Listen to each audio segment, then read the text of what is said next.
শাইখুল হাদিসকে খালি দুয়াটা শাইখুল হাদিসের কাছে নেবেন, পাগড়ি না নিলে। এটা কে? আমাদের নাজিম সাহেব পাগড়ি বাঁধতে দিলাম, সেজন্য 500 টাকা দিলেন। আল্লাহুম্মা সাল্লি আলাইহি ওয়া বারিক আলাইহি। যারাকে পাগড়ি বাঁধতে দিয়েছি টাকা নেব কিন্তু।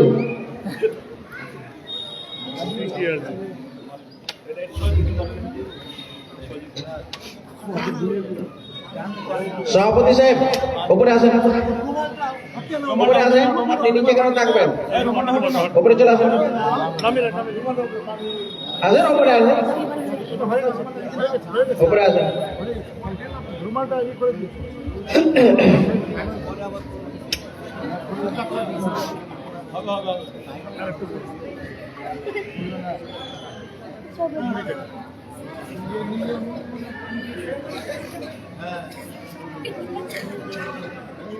কাম মিন ফিআতিন গালাবাত ফিআতান কাসীরা। আল্লাহ সুবহানাহু ওয়া তাআলা কোরআনে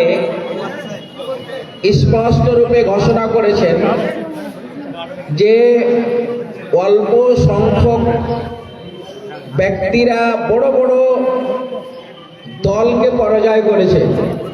এটা ভাববেন না যে 4 জন, এই 4 জন ছাত্র 4টা দেশ চালাতে পারে, এই 4 জন ছাত্র 4টা জেলা চালাতে পারে, এই 4 জন ছাত্র 4টা অঞ্চল কিংবা ডিস্ট্রিক্ট পরিচালনা করতে পারে, এই 4 জন ছাত্র অন্তত 4টি গ্রাম ইনশাআল্লাহ পরিচালনা করবে ইনশাআল্লাহ। তো সেই সূত্রে এটা মন ছোট করবেন না যে আব্দুর রশিদ সাহেব শাইখুল হাদিস নাকি, শেখ সাহেব, শেখ আব্দুর রশিদ সাহেব কি করলেন? 500 টাকা দিলেন। আল্লাহুম্মা সাল্লি আলা বারিক আলাইহি।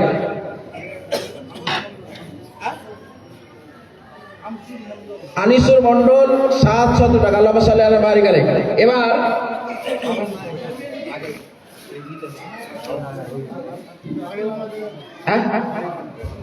পাগড়ি বান্দা এটা এই হিসাবে 500 টাকা দিলেন। আমি মনে করছি যদি আরো আমার 10টা ছাত্র থাকতো তাহলে 10 জন দিত, কম ছাত্র সেজন্য আপনারা কি দিবেন না? যারাকে আমার মন চাচ্ছিল যে আব্দুর রহমান মন্ডলকে ডাকবো, আমার মন চাচ্ছিল যে আমার সামনে আরো মন্ডল সবাই বসে আছেন, মওলানা ফজলে ইলাহি আছেন, তারপরে আমাদের এখানে মওলানা মুস্তফা সাহেব আছেন, মানে এখানে যতজন উপস্থিত আছেন সবাইকে মনে হচ্ছিল যে ডেকে ডেকে কি করি পাগড়ি বান্ধাই, কিন্তু আমার ছাত্র সংখ্যা কম, সেই জন্য এটা অবহেলা করবেন না, সবাই দান করে নেবেন। এবার আমি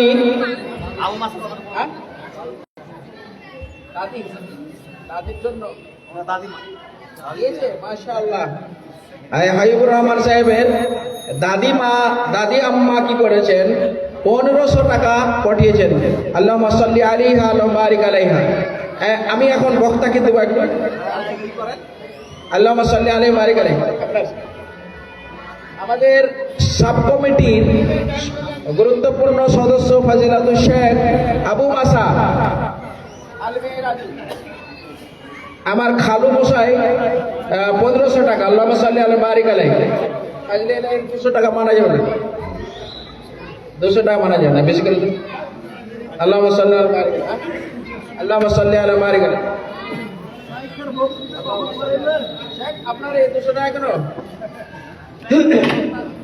আরো 300 টাকা লাগবে। ফজলে ইলাহির 300 বাকি আছে, আর মওলানা মুস্তাফা সাহেবের 300 বাকি আছে। বাকি লেগে রাখেন, সামনে বছর দিবে।